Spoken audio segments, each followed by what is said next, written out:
Anup, be the one, fly ball fly. Welcome to Anup Podcast. With silver medal in Asian Games, one international win, and 4 wins on the PGTI. Most consistent professional golfer on the Indian Tour. Please welcome Chiragh Kumar. How are you, buddy? Good morning. Good morning. And thank you for having me on this podcast with you. It's great to be here. We would like to dive in the moments. Let's start simple. What still excites you about competitive golf? I think once you've played competitively, there's nothing that can replace that. I was off golf for about 3 years, and I in the middle, and I think the thing that I missed the most was just being competitive. I would try and go out maybe once in 2 or 3 weeks just to play a round of golf with my buddies or some of my students, and it just didn't motivate me unless I was playing tournaments and being competitive. I think once you've played at a certain level, and unless you're competitive, it just doesn't drive you to play. So competition is something that I don't think I can be without. And when you won the silver medal in the Asian Games, how was that feel? How proud the moment was for you? There's nothing more proud than representing your country, and especially at a stage like the Asian Games or the Olympics. Now, at that time, Olympics was not part of golf was not part of the Olympics, but so the Asian Games was the biggest thing that we look forward to as amateurs. I remember I delayed turning pro for a year and a half because I was so hell bent on playing the Asian Games. Yeah. And winning a medal at the Asian Games was like a dream which I really wanted to do. I'd seen a lot of my seniors winning medals, and one of the guys who I was very close to back in the day, and I still am, is Shiv Kapoor, and he was a gold medalist, and he's someone who I relate to very closely because he's only a couple of years elder to me. Also from Delhi Golf Club, grew up playing golf with him, seeing him play, and I also wanted to win a medal for the country, and that was something that really drove me, and it was a very proud moment. Gaganjeet, who's also one of our ambassadors here on IGPL, was part of the team with me, and I remember, we had goosebumps, when after we had won. And I've also have a great memories with Chiragh going for the international event, part of the Indian team. I still remember Sarawak. Sarawak. Yes. I still remember one of the learnings. It's a little funny thing, but I would like to share on this podcast. During the flight, I just was educated on how to actually tie your trouser. So yes, I remember that. I remember you used to wear your trouser really high. I told you pull it down a little bit. Yeah, so while passing by you just give me that tip. It should be 4 fingers below your navel. So great memories. So you became the Order of Merit of PGTI in 2011. What change in your game that to happen? I think it was a really consistent year for me. I only won once that year, but I came close many times. I was pretty much knocking on the door every second week that I was playing. I don't remember the number of top fives I had, but I think I could have probably won a lot more that year the way I was playing. But again, no regrets on that. I think the goal was always to try and win the Order of Merit at least once. Finish number one. It's something that stays with you that I finished number one in the country in a particular year. And I think just the consistency of my game was fantastic. I was hitting the ball really well, and more than that, I kind of knew what I was doing. I knew my game really well at that point in time. I was practicing hard, I was working hard, I was fit. So yeah, everything just worked well that year. Amazing. So as we say that there is a bad part and a good part of a story, and the bad part was when you were doing well in your professional career, and in 2000, I believe 22, you were struck with an injury which had a heavy toll on you. You had to almost quit golf. So can you speak a bit about how the journey was and what you felt during those injury periods and how you made a comeback? Yeah, so in 2022, I unfortunately had to undergo spine surgery. I think for a golfer, that's a pretty tough thing. But I kind of started feeling that there was something wrong, maybe during COVID or just post COVID, 2021, 2020. I would get there would be a lot of stiffness in my back. I would not be able to turn very well when I was hitting a shot.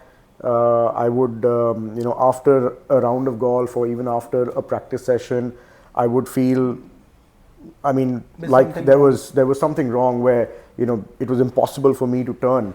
I was quite flexible otherwise, as a kid and, as a young pro, or even, before I kind of got this injury.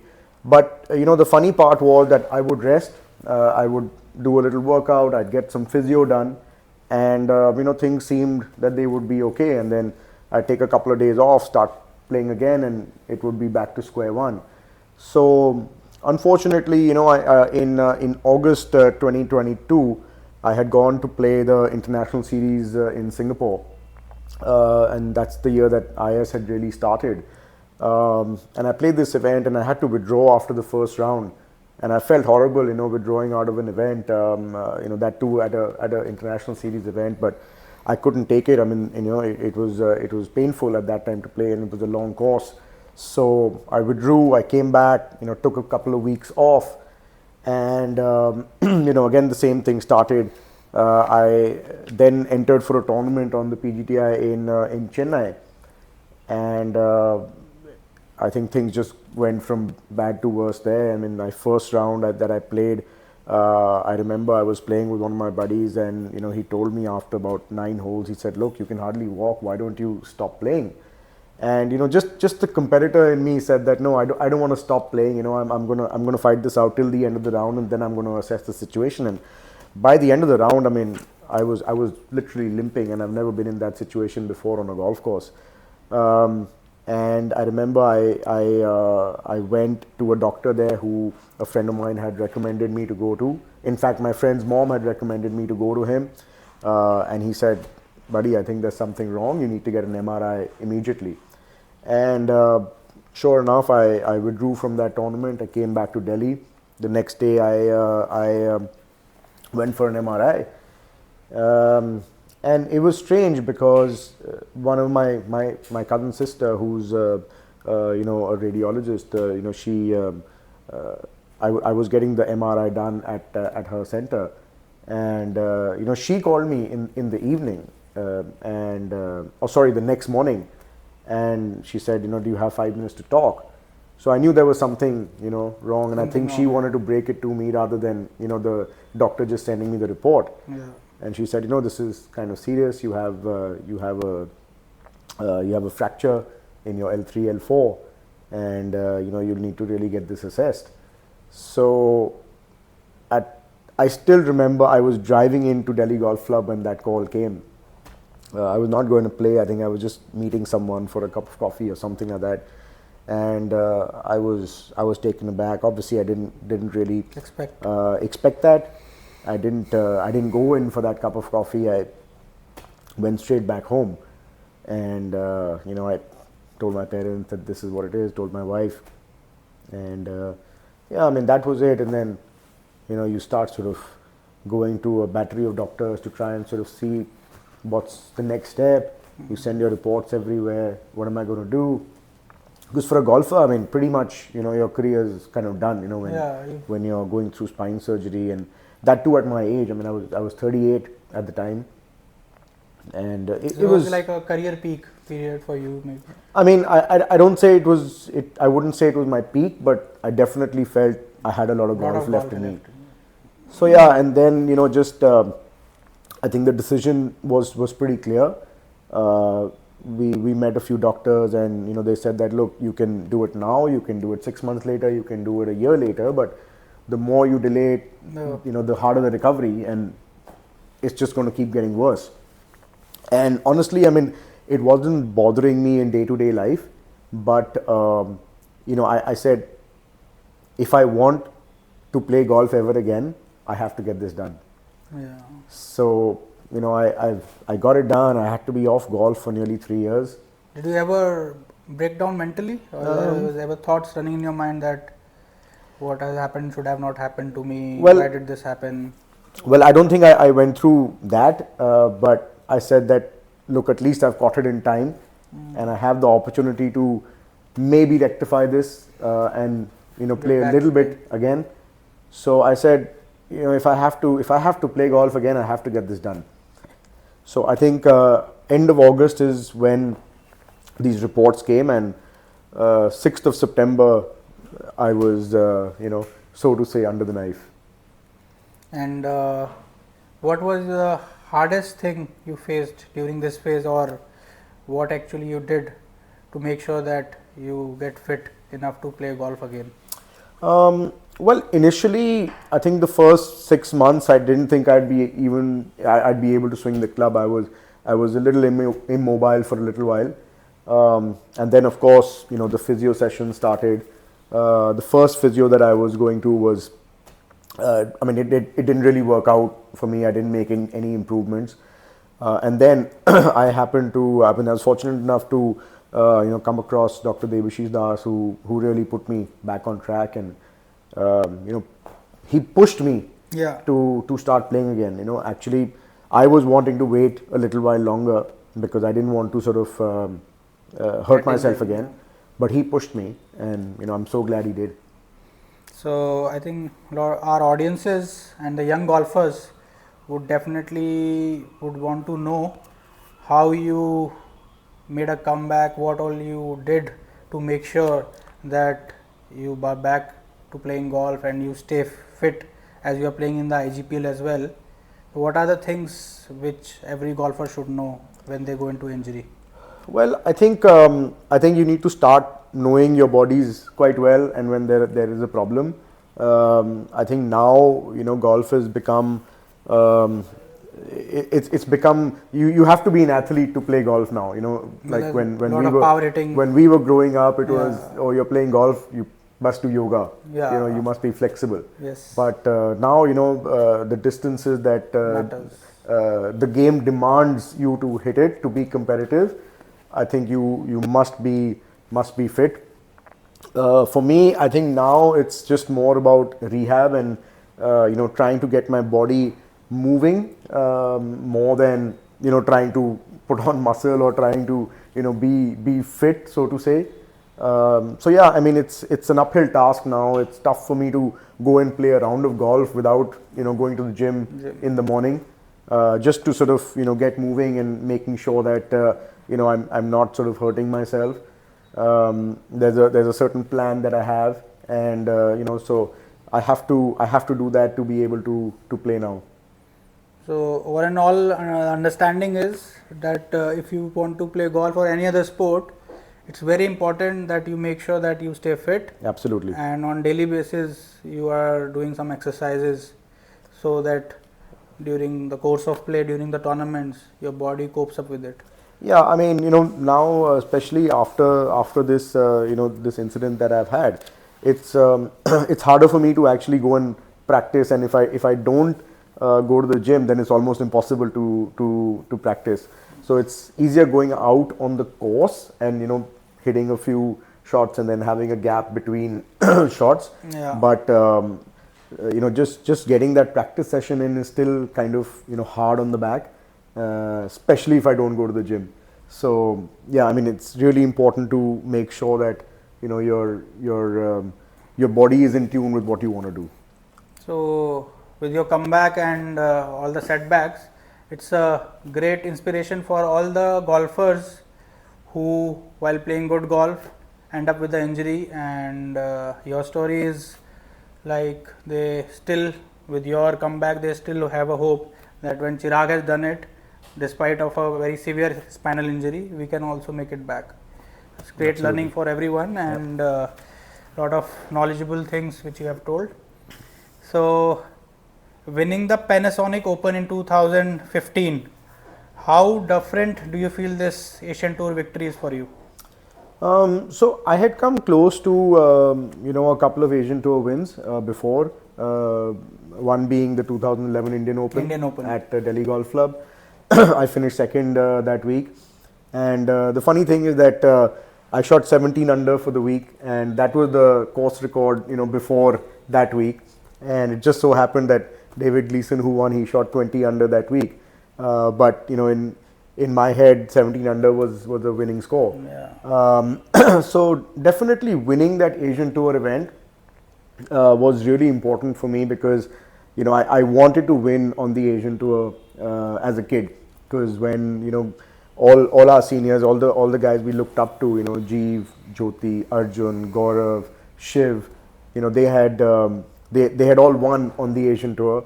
And I remember waking up as a kid in the morning and watching the Asian PGA on television, and seeing all these guys compete and win. It's definitely something that was a dream, and to win at Delhi Golf Club was just icing on the cake. So how it changed for me, or how it's different for me, is I can look back at my career and say that I've played more golf internationally than I have domestically in terms of number of tournaments, and calling myself or being called an Asian Tour winner is something special. Yes, definitely, and we are quite happy, more than happy I would say, to have you on the podcast, and you won that prestigious Panasonic Open. So, advice for young golfers you would like to share?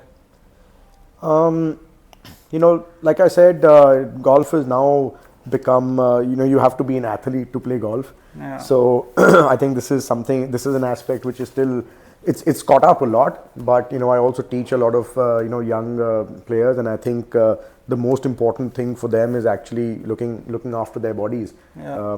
And you can see at least what I've seen in the last 3 years of being coach to some of these good players, that the ones who are kind of moving ahead or being consistent are the ones who are fit. Now there's so much information available to the youngsters, and I think it as well. Being a certified coach, that there's a lot of information we guys can give to the players, which was not available to us, growing up. But they still need to be fit enough to be able to play, week in, week out. I remember we used to lift our bag and be able to play 36 holes in the middle of summer. I don't think a lot of these kids can play 18 holes even pushing their trolley. Yep. So I think the biggest thing for them would be to get really fit now. Keep the body in shape. Yeah, absolutely.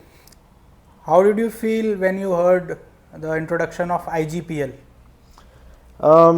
So I've been involved with the Asian Tour for a long time.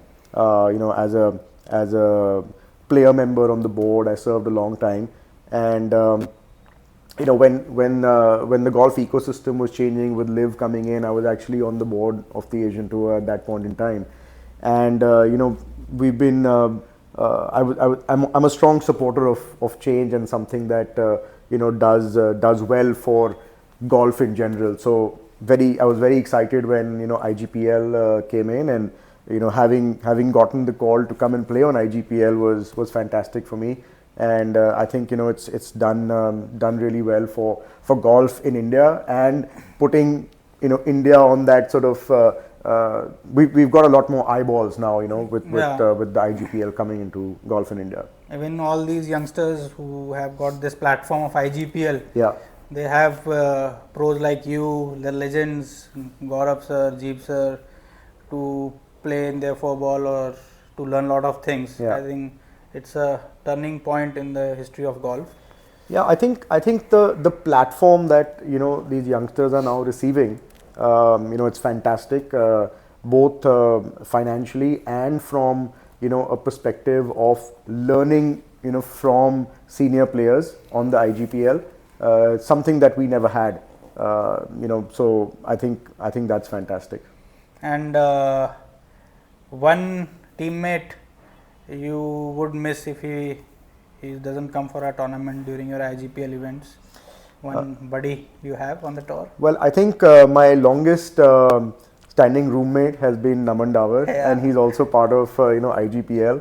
And it's strange. I mean, now we don't we're not used to rooming, with people. I mean, I think we've crossed that stage, but a lot of times we are still staying together. And I think it's been a fantastic journey. When I actually turned pro, I've known Naman since I was a kid because his father was our pediatrician. So when I turned pro, when I went out on tour, Naman was like my elder brother and my guardian, so to say. So we've had some fantastic times together, and if I was rooming with someone, I would love to room with him, and I would miss him if he was not on tour.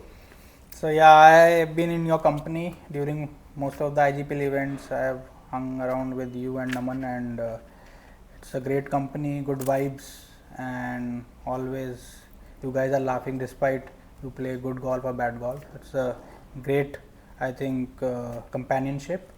So now we'll move into the rapid fire questions, and the first one would be pressure or peace. What do you think you would play better golf in? Pressure. One superstition you follow secretly? I don't really believe I have any superstitions. What do you say to self before must make putt? Oh, dal de yaar. Does the sound come from inside? Come on, Anup. Not yet. But I think with the amount of time we are spending with you, I'm going to start saying that. One drill that every golfer should do. I don't know. I think every golfer has their own set of drills. So I don't know what I can recommend for some of the other guys. But I think the drill that works for me is putting some tees around a hole and trying to hole as many putts, and I give myself a target. And if I can do that, I know I'm in good shape. Good shape. If you had 30 minutes to practice, what would it be? My short game. And in short game? Chipping, everything. Chipping, bunker shots, and putting. I think if you don't have a good short game, you can't score. What improved your ball striking the most? Just keeping it simple, not trying too many things. And it's strange, when I say this now, because now one is trying, so many different things, especially after my spine surgery. But I think just keeping it simple and trying to eliminate one side of the golf course was the key for me to become a good ball striker. How do you control your nerves on the first tee? Tough to control them. I think you can't fight them, you have to embrace them. Any pre-shot routine you follow? Yeah, I've always had a pre-shot waggle in my long game, and I think I continue doing that. One thing you will definitely find in Chig's bag? Well, I don't know, golf balls, tees, alignment sticks, electrolytes. One thing which you think you won't play around golf without that thing being in your bag. Can you name one thing? No, I can't actually. Other than my 14 clubs. Maybe I need to check your bag when you're playing the next time. Absolutely, anytime. You won't find much. One common mistake which amateurs make. Well, I can't say about amateurs who are just club golfers, but I can tell you about a lot of the competitive juniors and amateurs who are serious in the game. I think the biggest mistake they make is they try and play their second shots before they play their tee shots. So they're always thinking ahead. Yeah. If I hit this club, I'll get this shot. But I don't think that's really too smart, because to get to that shot, you first have to hit your first shot. When you were leading halfway through the 2011 Indian Open, what thoughts were running in your mind on night before the event? I was obviously nervous, but I was excited more than that. I was. Did you sleep well? I did actually. I slept all right. I would say I slept better after the second round than I did after the third round. Obviously, after the third round, it was a bit jittery. More than anything else, it was the Indian Open. It's a big event. It's always considered as the fifth major for us, for the Indians. It's been my favorite event for a number of years, and I was playing at home. There was obviously there was expectation, Yeah. but also there was that comfort of playing at home. There's just so many things that go through your head, night before a big event, and especially if you're in that position. But I was comfortable because I was playing really well. So I didn't doubt myself. But yes, I was. I don't think I slept as good as I would have wanted to, but I slept well enough. So, one tip for all the young golfers you would like to share?